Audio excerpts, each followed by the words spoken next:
Good afternoon, class. This is module discussion number 4, and in today's discussion we are going to talk about public education. Now, in a previous discussion we had talked about fire prevention. I talked about that the two are, in which I believe, are very closely related. So today we're going to get a little bit more into the public education side, even though there's a little fire prevention in there as well. So I believe that when you're trying to educate the public, there's basically not just publication, but there's a couple of other things that comes along to play. And the first would be actually public relations.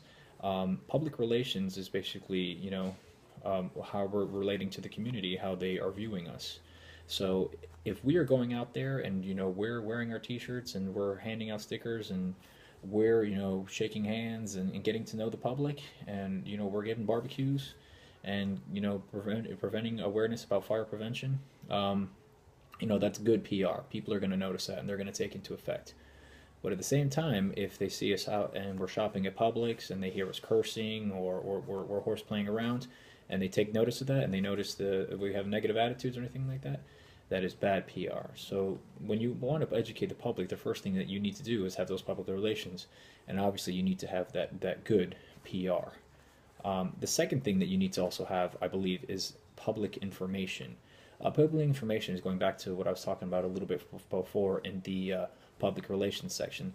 It's handing out flyers, basically stating what we do, how many calls we run, the types of calls that we attend, and also community service programs that we provide, such as CPR training, awareness, also car seat safety programs. A couple things that our department does. Larger departments all do a few different things, but there's a ton of different programs. Now our department, we're actually doing an Explorers program, so that's, again, that goes into the first two. That's a little bit of public relations, and that's also a little bit about public information. We basically want the public or the city that we're serving, we want them to know what we're capable of doing in the services that we provide them. Like I said, whether that be handing out flyers or just going door to door knocking, saying, "Hi, we're your local fire department. Do you know what we do and what we can do for you?" The third thing that I was talking about before is actually it's the public education itself. And to have public education, the education happens only when there's a new understanding or behavior and this change and tied to it. Obviously, to educate the public, what we need to do is we need to first find out what the problem is, and that goes back to my first two topics: is the public relations and also the public information. If we get to know the public and get to know the problems, and we actually hear the citizens that we serve, if we hear them and we hear their complaints and what they're concerned about, then that will actually make us a better department and will teach us what we maybe need to work on or what we need to be looking out for.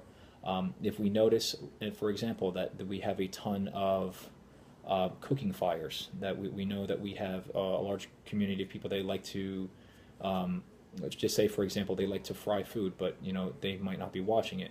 That's something that we can spread. Like what I talked about in a previous discussion was last year's fire prevention week was prevent kitchen fires, and that's kind of what it went into, was what to do if you have a grease fire, how to stop it, and things to look out for. So something else could be that if we have a large population, that they come in the city we work at, we have a lot of people from other countries. We have a lot of people, immigrants from other countries. They may use candles. If they use a candle, we want to make sure that they're aware what a candle can do if it's unwatched. We've had a few structure fires or residential fires that have been started with unwatched burning candles. So we basically want people to know what to do. There's a ton of other programs that we do, and that other departments do. Again, one being what one of my coworkers mentioned in a previous discussion as well, was the using the PASS method when it comes to using fire extinguishers. That's a public education service. I think everybody should have, at least one, if not more than one, extinguisher at least in their kitchen, to prevent, where the majority of house fires come from, which is kitchen fires. So maybe a small extinguisher, going back to what I talked about in my last topic in fire prevention, smoke detectors, smoke alarms. We want people to be aware, that these smoke alarms, they save lives. If we notice that we do a incident report and we find out that we have a structure fire where people actually passed away, and we find out that they weren't using smoke alarms, and there's an indicator of why it happened and why it could be prevented. So again, I believe that educating the public is tied into fire prevention as well. There's a ton of other things that you can do. I pulled up some stuff off a website here. It's basically the five-step process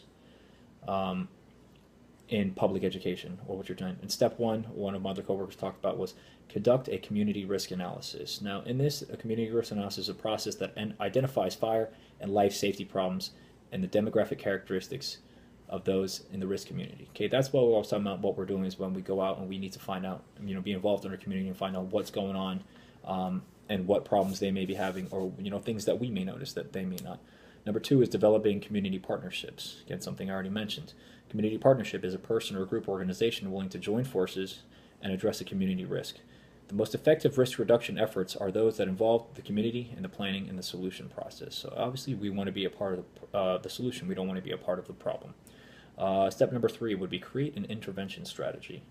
Again, there's three sub-steps to that. The first one is being education, the second one is being engineering, and the third one is being the enforcement, the rules that require a use of a safety initiative, because this is what public education and fire prevention is all about. It's all about life safety issues and keeping the citizens that we serve safe. We provide them a service, so we want to keep them informed. It's not just a fire service where they start a fire, we go put it out. We want to prevent these fires from happening. Step number four is you want to implement the strategy. So after you've identified the problem, you develop the community partnerships, and you have your intervention strategy, you want to develop the strategy, which is going to help prevent this, and also educate. Implementing the strategy involves testing and interventions and then putting them into plan and action in the community. It is essential that the implementation is well coordinated and sequenced appropriately. Implementation occurs when the intervention strategy is put in place and the implementation plan schedules are followed. Finally, the last step that you want to do is you want to evaluate the results. If you evaluate the results, you can always change. If things are going well, that means that you're doing a good job. You're doing a good job as a department. You're doing a good job as a public educator.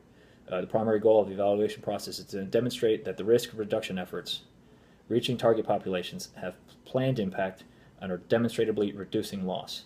The evaluation plan measures performance on several levels: outcome, impact, and process objectives. So that's all I have for you on public education. Like I said, I believe it's tied into fire prevention. So thank you for listening to my discussion. Hear from me again soon.